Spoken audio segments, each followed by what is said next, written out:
I appreciate I'm the Englishman abroad, and you are all rabid and desperate for coffee, which is always good to get this slot. So it means that I will talk very fast, and I will endeavour to give you lots and lots of information in a very short space of time, if my presentation clicks on screen. Hello, do I need to press play just to get myself up there? Okay.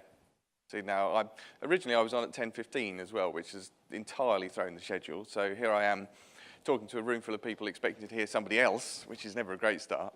But if you're all interested in VR, then you have come to the right place, because I'll be talking about the marketing, the filmmaking, the education, and the retail aspects of VR, and why it's amazing. That's my last slide. Okay. Thank you very much, and good morning. Don't look at the screen, it's spoiling everything. Wow, as if VR wasn't enough of a headfuck already, you've just seen my entire presentation backwards. Right, experience for everyone. Let's try and do it in the right order. So, I wear many, many hats these days. So Brandwidth, I'll come on to in a second, but basically I get to travel the world messing around with all sorts of amazing technology. As head of innovation, VR is a focus for us as a business, has been for many, many years, but we're not a VR business. We do a lot more than that.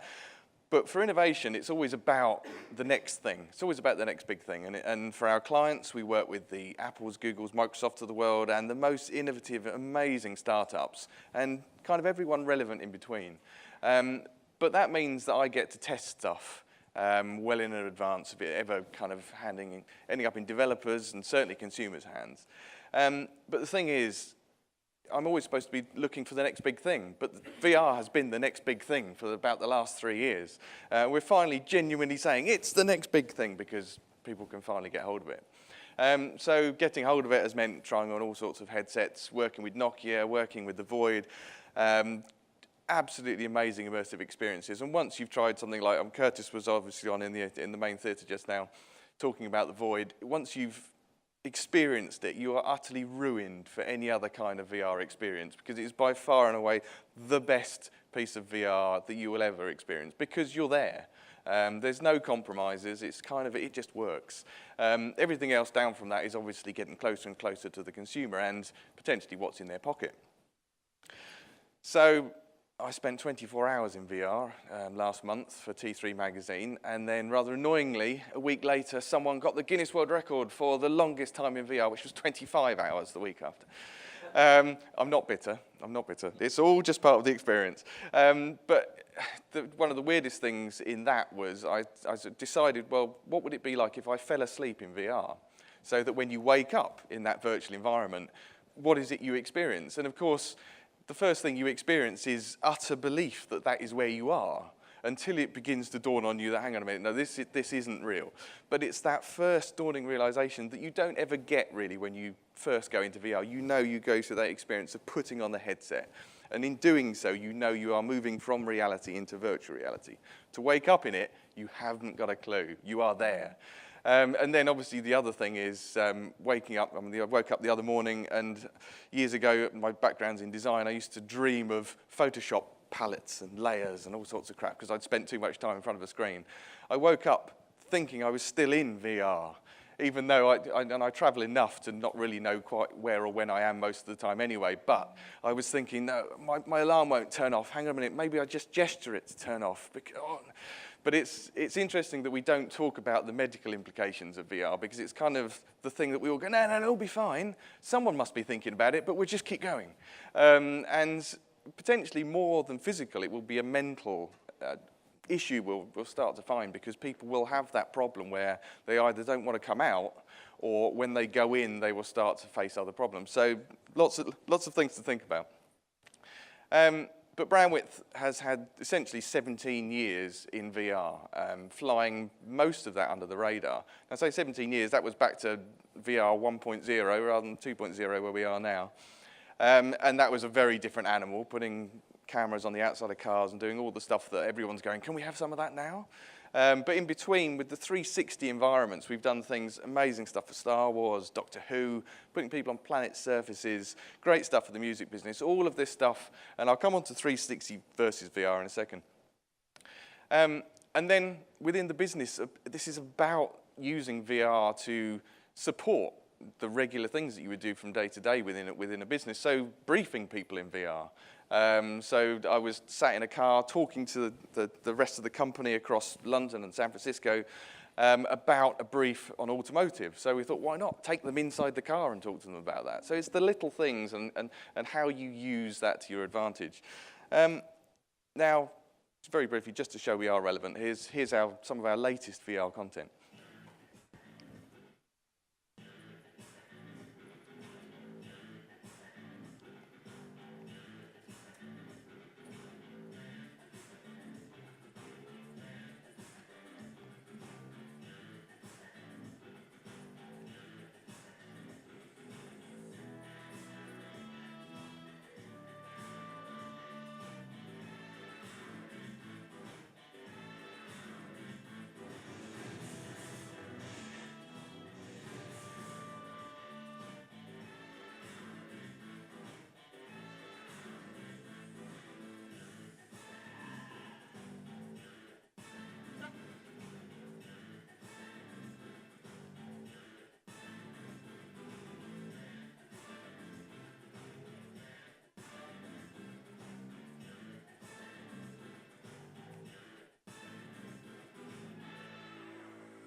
Never quite does it justice when you see it on a big flat screen. And it's one of the toughest things is downgrading everything from an in-headset experience to unwrapped content and making it relevant. So half the time we shoot things twice, but there's a brief taster.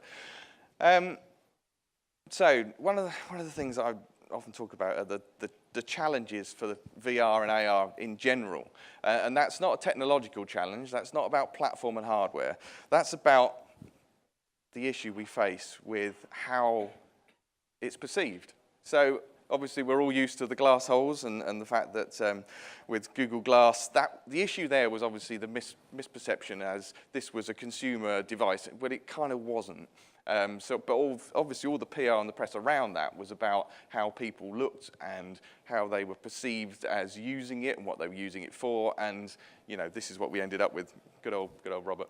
And then we had the amazing image earlier this year where Zuckerberg was wandering through a sea of VR, and I tweeted at the time about VR Wellians, and bizarrely it was trending in Australia that everyone seemed to pick up. God knows why it was particularly relevant to Australians, but the point here again was we're early days, but it does not take much for the audience, and we're very inwardly focused here, and we're all talking about VR, and we assume everyone else is.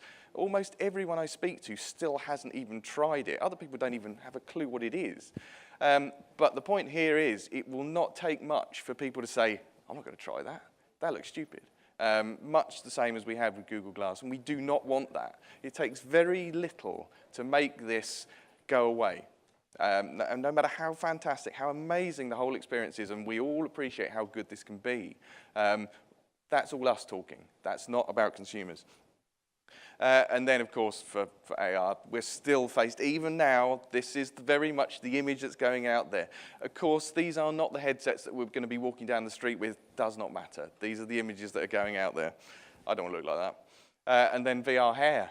Now, one of the biggest implications, now there's so many devices out there on the expo floor where people are putting things on their heads and brain, there's all sorts of stuff being controlled.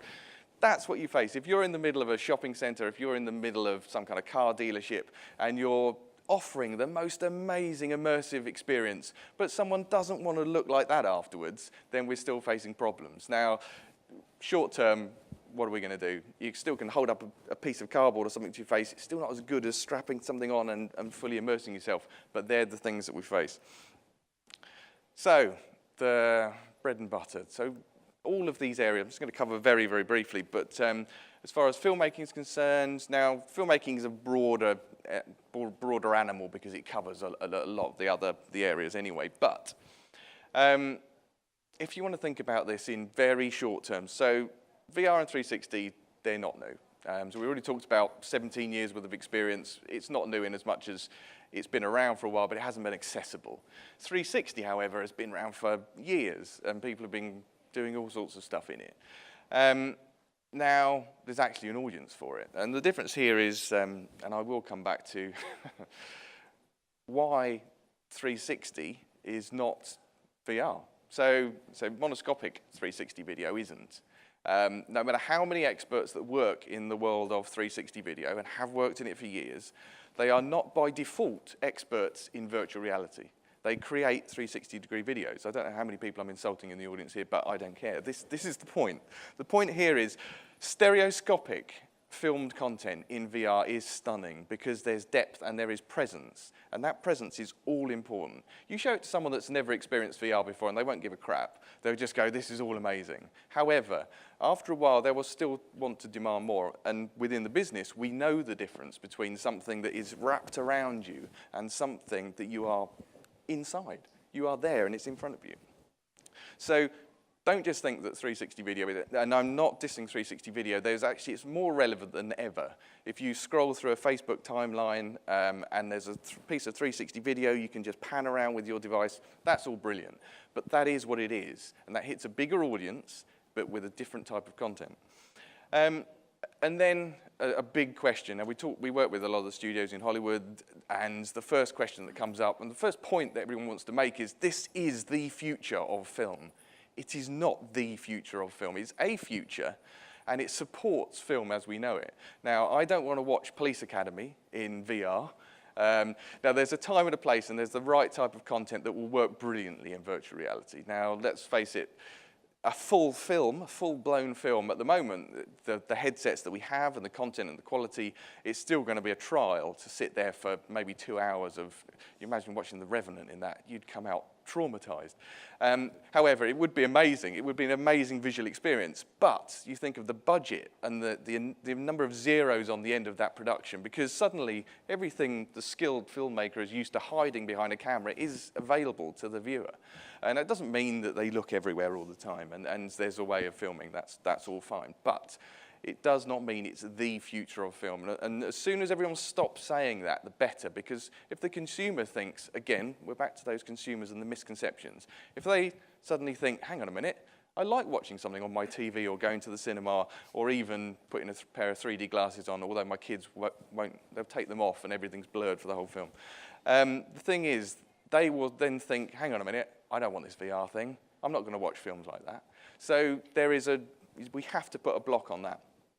And then add value. So now you think about the fact that this works as part of the bigger picture. So I mentioned 360 video. You may have a 360 video on Facebook that previews a more immersive stereoscopic experience that lives on another platform that isn't just entirely devoted to VR. This is about the much, much bigger picture, and I'll come to marketing in a second. And then don't make good films, make great ones. Now, again, it's those first, what is that audience perception? If their first thing is blurred or the wrong content, then they're going to go away again. They're not going to keep coming back for more, forgiving you for having done some crap last time. They want good stuff, and it's up to us to make it. Right, that's filmmaking. Now, the 5-step program to VR marketing success. Now, these are one slide to pop here. This is all you need. So again, select the right content. Don't just marketing at the moment, we work with all sorts of big brands, and all of them, to a man, are coming to us saying, we need some VR. It's like when everyone, we know we all need a website, but in the day, I need a website. Why do you need a website? I need an app. Why do you need an app? So now it's, I need some VR.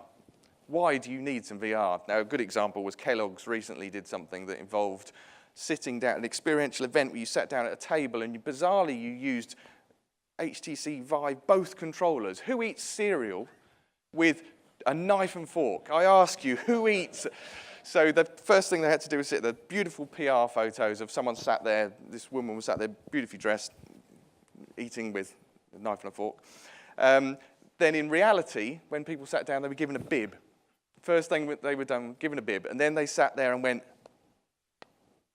and so that's great, but the experience inside the headset was, so you think, well, okay, there's got to be a reason for this. No, you're sat at a table with Cleopatra, because this is about some cereal of the gods or the ancients, whatever it was called. Clearly that bit hasn't stuck.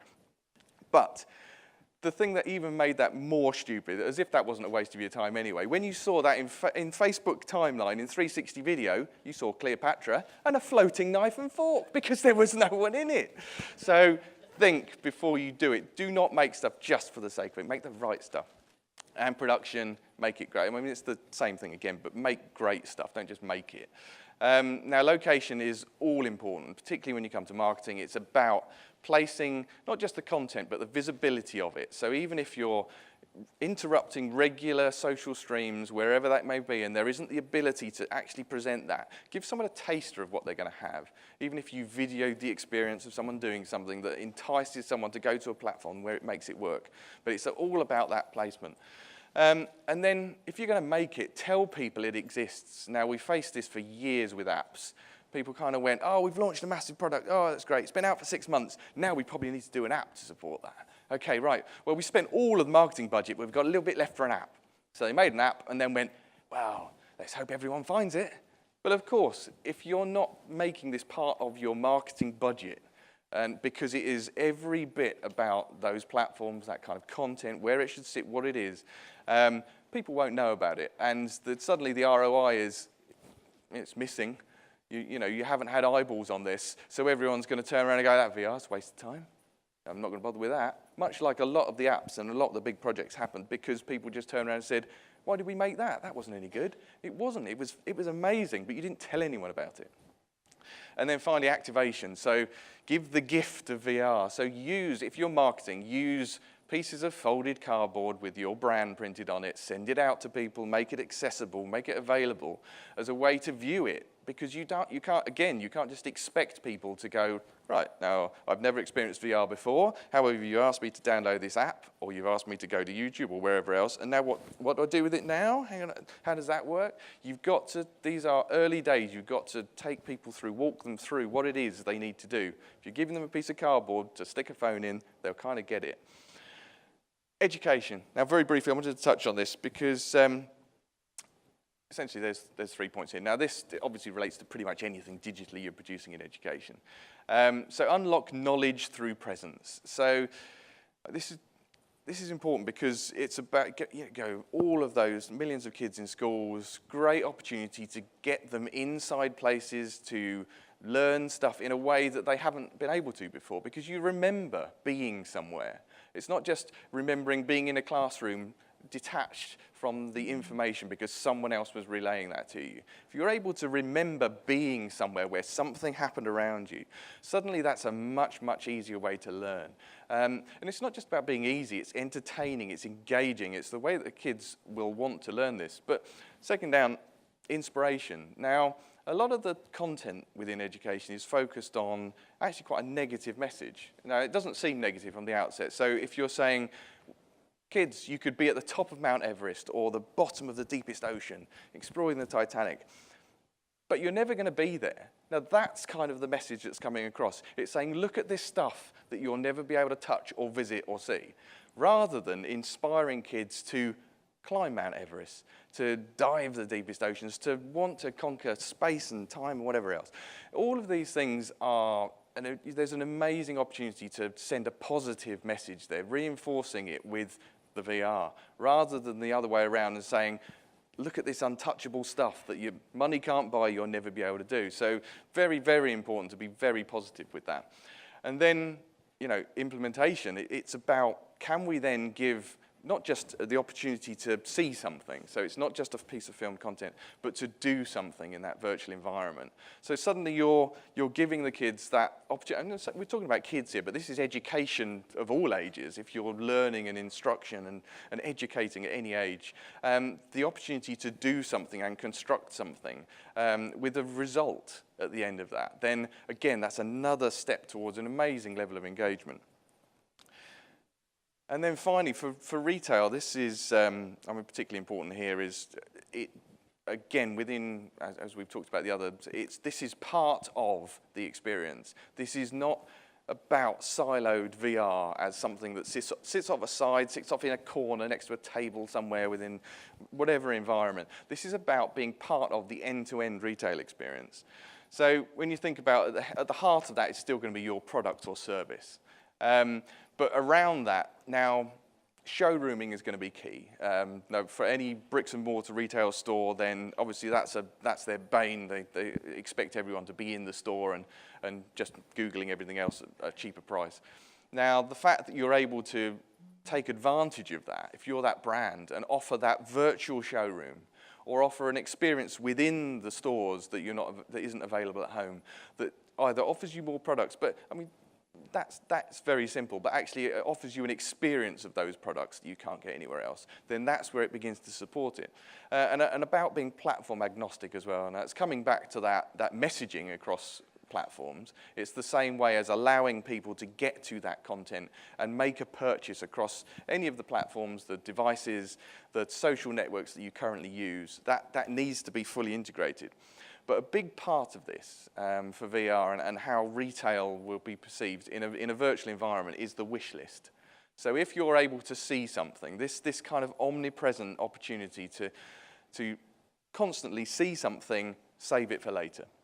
The fact that it then sits there and you're able to perhaps experience that back out of VR again is all important, because that omnipresent wish list is something that we take from one experience to another, and that's not solely within VR, but we need to be able to give that opportunity to say, look, I've experienced this, I can see it, I can almost touch it, I really want one of those. It allows us to get that much closer, but without that full financial transaction in VR, we want to be able to save it for later.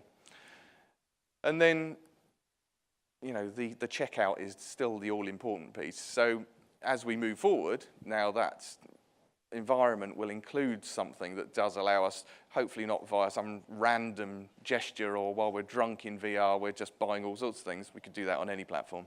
It means that there's still an opportunity to take that through to completion. But within the virtual to physical to virtual environment, it's about drawing people into an environment. So automotive's a good example of that. If you're able to give someone an example of, you know, test track or car chase, or, you know, the heat of the experience of a vehicle that you don't necessarily get prior to going to a showroom.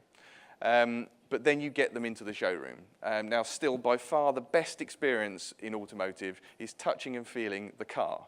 No matter what anyone says, no matter how far VR is pushed to make it seem as if you're in a car, it's not as good as being in a car.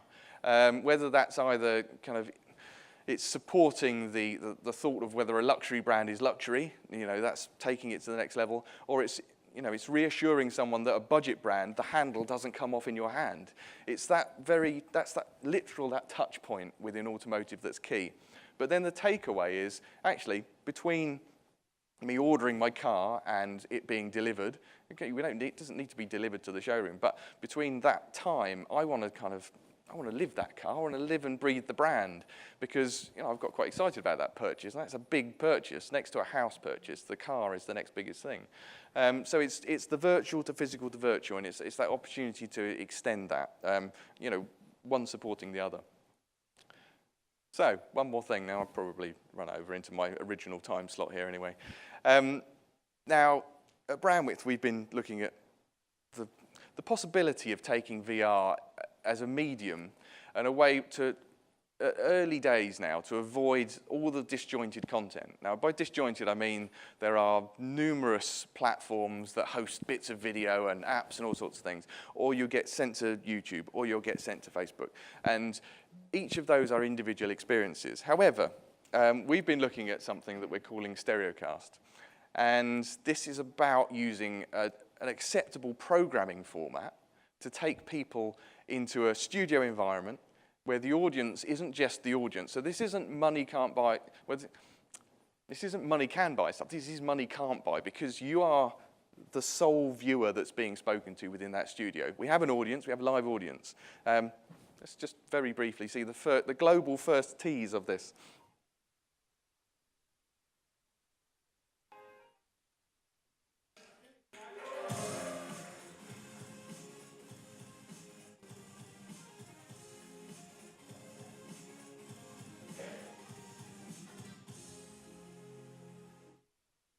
I said it was a tease. It is. Now we've got the pilots out at the end of this month, and the point here is about taking an audience that is still relatively unfamiliar with VR and allowing them to feel as if they are special. Now this then kind of takes the whole concept across music and entertainment and every other environment that you want to give someone a money can't buy experience, rather than just being in the front row, because that's money can buy. You may have spent $10,000 to be in the front row of a boxing match, but you can't guarantee that while that boxer is slumped on the canvas, he's looking you in the eyes. And the same with a music event. You can't guarantee that Mick Jagger's on stage and he has been briefed beforehand to actually play to you for, might be 5-10 seconds, but you can't guarantee that as any one member of the audience.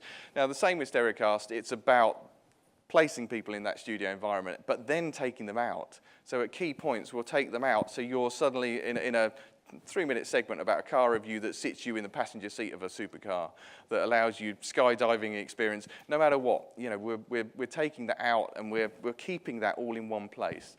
So this is going to launch. It's a great platform, and it's a great opportunity for us to move things on with live music, interviews, and some interesting cast members. Thank you very much.